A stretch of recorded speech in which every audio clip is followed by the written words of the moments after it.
Hi, I'm Ariana, a third-year student taking a Bachelor of Science in Tourism Management at University of the East Manila. And here's a day in the life in a tourism student. Being a tourism student is not that easy and hard. We all have our own opinion on this. But for me, I have struggles being a tourism student.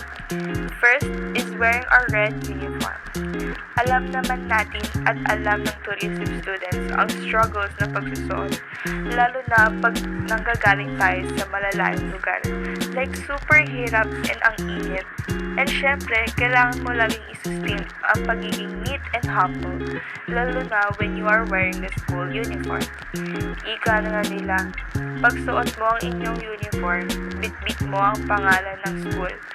Pero now, nasanay na lang ako and masasanay pa lalo pag itong course ang inyong kinuha. Second struggle is kailangan mo laging may confidence. To be honest, I'm not that confident nung una. Lalo na nung fresher ako, I feel like people will judge me, lalo na pag magre-report at makikipag-usap sa harap ng ibang tao. Feeling ko lalamunin ako. Pero hindi naman. Pero as time goes by, nasanay din ako and nakita ko talaga improvements ko from being a mahiyain. Eto, confident na lagi. And lagi nakikipag-interact with people. And I also join orgs. I step out of my comfort zone because I know this will help me boost my confidence more. And alam ko naman na this will help me in the future work. And my last struggle as a student siguro yung pag-memorize. Alam naman lahat ng tourism student na ang pag-memorize is a must sa course na tinake natin. Kasi andyan ang pagkakabisa ng bansa, regions, cultures, language. Kaya kailangan mo talaga na maging matandain sa mga bagay-bagay.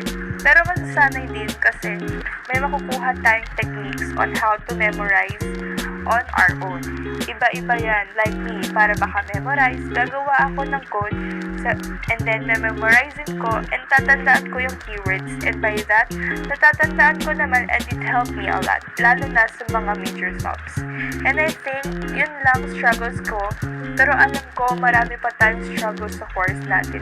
But I know, lahat tayo kaya i-resolve yun at kaya lagpasan. Just trust yourself. Kaya natin to. And all I have to say that I love being a tourism student at hindi ko to pinagsisisihan. Choose tourism, choose UWI Manila.